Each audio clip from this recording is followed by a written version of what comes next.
Depuis une décennie, le Mali traverse une crise multiforme.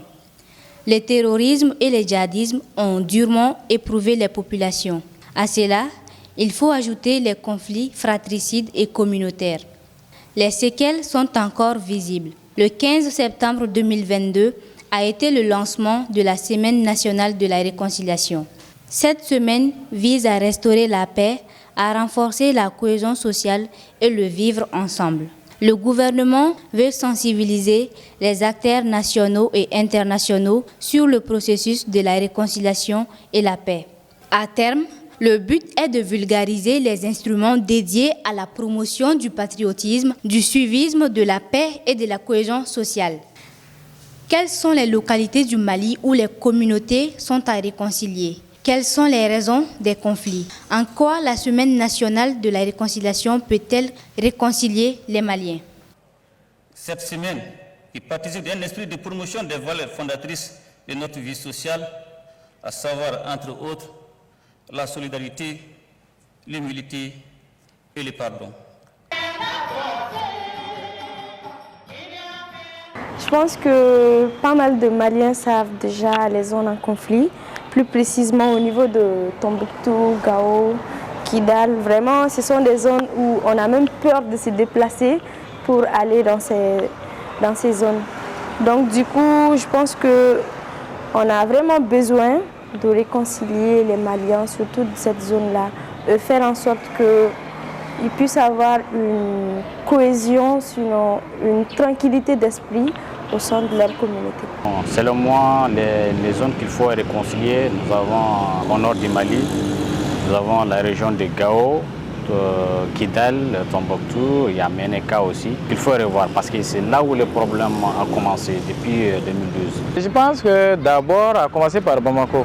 Certainement, on a besoin de la réconciliation parce que Bamako recouvre un peu toutes les ethnies et toutes les zones, quelles que soient aux confins du pays, tout est représenté à Bamako. Et si la réconciliation est introduite à partir de Bamako, je pense que c'est une très bonne chose. Si je dois faire un choix, ou bien, c'est-à-dire indiquer les zones qui ont plus besoin de la réconciliation aujourd'hui, je parlais plutôt, c'est-à-dire du nord.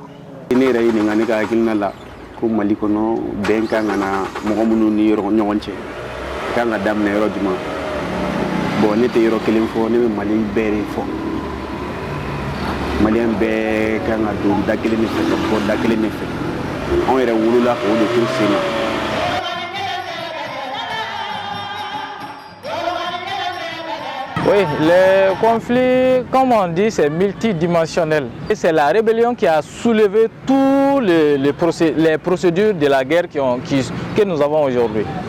Je pense qu'il y a aussi le manque de communication entre les ethnies, le problème de la cohésion sociale, il y a tout ça. Donc je pense qu'il y a aussi le système éducatif que le gouvernement malien a mis de côté. Donc je pense que ce sont les causes qui sont à la base même de ces conflits-là. Les causes, elles sont multiples.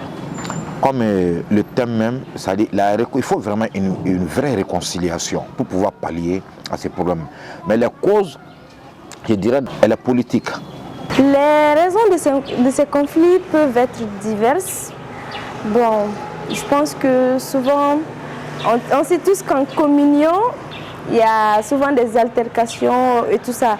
Mais cela n'empêche, il me semble, selon moi en tout cas, je pense qu'il y a des mains invisibles, sinon autres choses qui sont à la source de ces problèmes, sinon de ces altercations.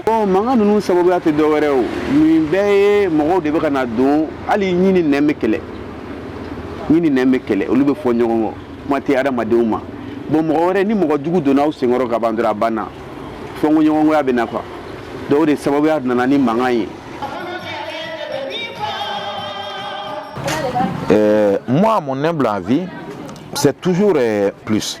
Vraiment que cette semaine de réconciliation, que ça ne soit pas seulement de la politique, que ça ne soit pas seulement superficiel, qu'ils aillent, c'est-à-dire dans les vrais problèmes même.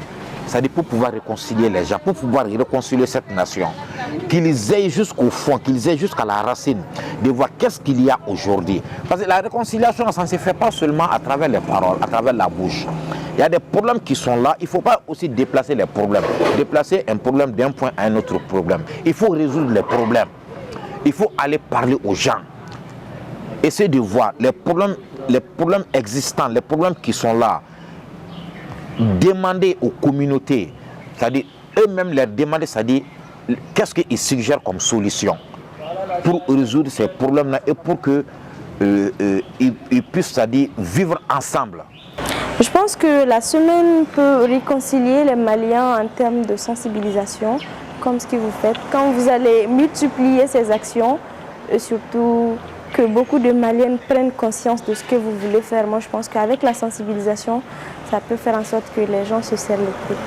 Donc c'est très important et intéressant selon moi. Moi, je pense que les autorités doivent d'abord revoir les autres groupes d'ethnie, par exemple les Peuls, les Dogons. Il y a aussi voilà, beaucoup d'ethnies, donc ils doivent revoir d'abord ces ethnies et essayer de les réconcilier pour éviter tous ces problèmes-là. Avant, il y avait la biennale qui était tenue, et je pense, dans toutes les régions. Aujourd'hui, avec la guerre, on a abandonné la biennale. Donc certainement, vous trouverez qu'avec la Semaine nationale de réconciliation, nous pourrons se retrouver. C'est comme biennale qui est là, où tous les fils se retrouvent autour de quelque chose pour faire de la culture.